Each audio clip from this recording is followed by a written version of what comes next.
G'day, I'm Paul. Look, last week we went to the Shanghai Motor Show. We published a walk-around video from the show. If you haven't seen that, there is a link in the description below.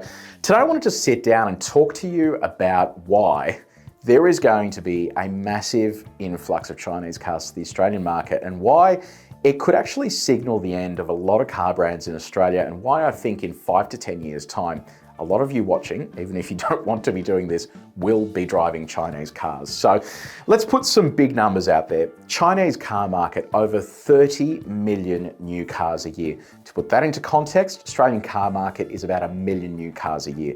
So they sell 30 times the amount of cars in China than we do in Australia. China's middle class is growing as well. They have a bigger appetite for cars, so the number of cars being sold will only increase over time. So 10 to 15 years ago, last time I was in Shanghai, last time I was at the motor show, people were driving a lot of European cars. They love a 3 Series long wheelbase, a 5 Series long wheelbase. They like a lot of European cars because the local domestic Chinese cars were pretty average. They were quite cheap and really reserved for someone that didn't really have the money to be seen in a European car. Today, it's a completely different story.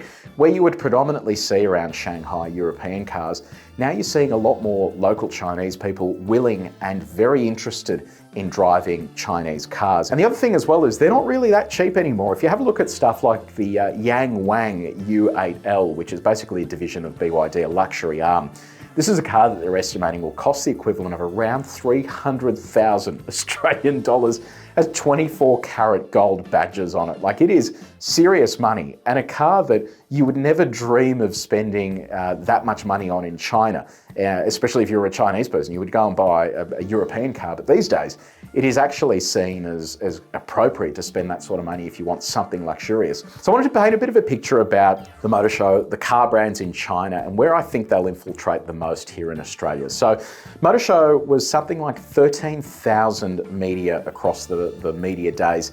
And typically with motor shows, I've been to some of the busiest motor shows in the world in Europe.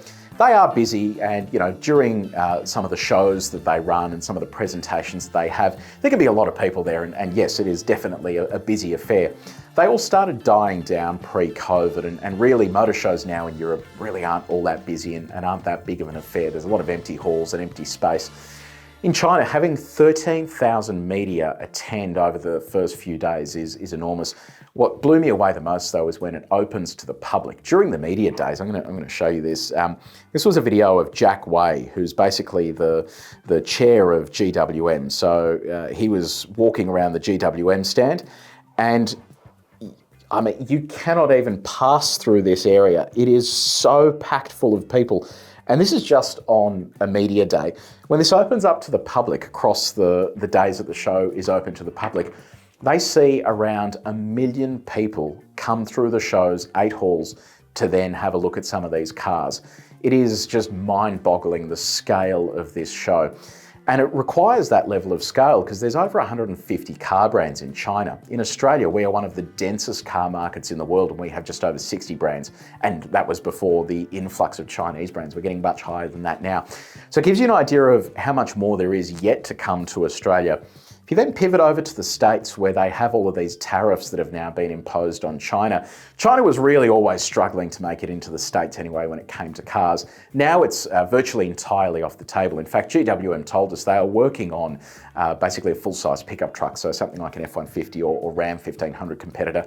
And they have put that on ice, even though they developed a V8 engine for this vehicle, because they had high hopes of making it into the States and undercutting some of the American brands, even with some of the big tariffs that were in place before Trump was elected. So what that actually means, though, is that for Australia, we're likely to see even more of these cars. If you no longer need the manufacturing capacity to exit China and ship to the States, Europe has imposed a lot of tariffs on Chinese cars as well. It means countries like Australia, South Africa, New Zealand, the Asian markets are going to become big intakes for Chinese vehicles. And where we're going to see it the most in Australia is in the dual cab ute segment. What blew me away at the motor show was the amount of dual cab utes that are on display, that are coming, that are plug-in hybrid, that are finally up to the standard that we would expect in Australia. Of course, we already have the BYD Shark 6 in Australia. We've got the Canon Alpha plug-in hybrid. But now we're talking about cars from Chery with plug-in hybrids. We're talking about cars from Changan. I mean, some of these brands you've never heard of, but they have all of the technology you need to sell cars in Australia. Probably one of the biggest ones is, though, Nissan.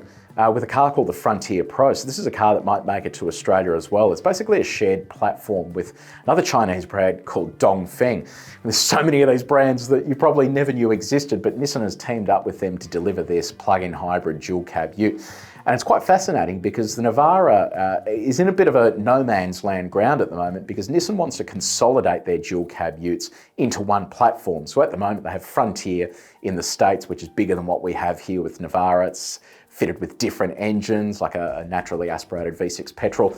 Then we've got Navara, which is for our market, plus some of the Latin and Asian markets, and that's fitted with a smaller diesel. We saw that platform used with a V6 diesel for the Mercedes-Benz. What they're now looking to do is consolidate Frontier and Navara into a single platform. And it could be that stuff like this Frontier Pro, the plug-in hybrid, signals a direction for Nissan in terms of consolidation of platforms. And this thing isn't exactly weak when it comes to credentials. Over 30 kilowatt hours worth of battery, something like 800 newton meters of torque. So it is going to be proper in terms of its abilities as a plug-in hybrid and also its abilities off-road. And the other thing as well is that China can rush cars to the market like you would not believe. We've seen BYD and CATL, the other Chinese battery manufacturer. They sell batteries to a lot of not only Chinese car brands, but European car brands as well. These two battery brands are effectively advertising the ability to charge batteries in minutes, such that you can effectively get a full charge or an 80% charge in the same amount of time it takes you to go fill up with petrol. Normally what would happen is a brand would come out and say, hey, we've got this technology, it's coming in 3 or 4 years' time. And everyone would go, okay, great, no dramas. These guys are saying, hey, we've got this technology, it is launching next month in that car. So they are rushing this stuff to market like you wouldn't believe. You then have brands showing concept cars at a motor show that are then available on sale pretty quickly. Now, that has its pros because it means that you can see stuff and buy stuff really quickly as well. But it has its disadvantages as well because they are rushing some of these cars to market and effectively doing fixes after their launch. We've seen this with BYD as an example. They roll out a lot of software fixes after cars are launched. Tesla does it as well. And it isn't really the most effective way to do things because if you don't get things like your dynamics and your handling right, that isn't really something you can fix with the software update. Yes, you can fix some of the ADAS functions and some of the more annoying stuff, but getting the fundamentals right is really tricky, and that's where some of them are falling down. And again, you've seen brands like GWM investing locally with a guy like Rob Tribbiani to do local ride and handling tunes for their cars, following in the footsteps of the Koreans with what they did with Hyundai and Kia, making their cars more drivable for the Australian market. So there is a lot happening in this space at the moment, and I genuinely think in the next 5 to 10 years, we're going to see some big Japanese brands drop off the face of the earth here in Australia because they simply cannot compete with the level of innovation, the level of technology, and I guess the ability to manufacture at pace and at scale that the Chinese can. And when you look at some of the dated products that are on sale at the moment from brands like Mitsubishi, even Isuzu with a fairly limited 2-vehicle range in Australia, this is all stuff that can easily be superseded from China in no time flat at a more cost-effective rate. It is far cheaper to manufacture in China than it is to manufacture in Japan. So that is something that is going to have to be taken into account by some of these car brands. And I think we're going to see some of the more traditional legacy car brands exit Australia as the Chinese car brands take over. In Australia as well, we have this chorus of people who say they will never ever drive a Chinese car, they'll never buy one. And look, that might be the case, people may not want them, but ultimately in 5 or 10 years time, when one of these cars is $10,000 or $15,000 cheaper than a legacy brand like Toyota or something like that, you're going to find a lot of people going, well, am I really getting 15 grand worth of car by stepping up to this? Yes, maybe you do. And in some instances, I would always go with a legacy car brand if you're driving around Australia or you need the dealership coverage. But there are a lot of cases where it simply does not make sense anymore. So it is a really fascinating space. I'm so glad I had the opportunity to go over there as a guest of GWM. I think to me, it shows you that there is a lot coming to Australia and the Chinese cars are no longer crap and nasty. Like the Great Wall Steed that I drove 10 years ago or something. I mean, you wouldn't wish that thing upon your worst enemy, but fast forward to today and they're actually making respectable products, and there are a lot more of those types of brands that will eventually end up in Australia and try and take a chunk of the market like BYD and MG and GWM have. So it is so interesting to see, and it's just a space where you can't bury your head in the sand anymore. So anyway, exciting stuff. I had fun over there. We did some live crosses for telly while we were there, and it was just very curious to see the reaction of everyone when some of that stuff went live.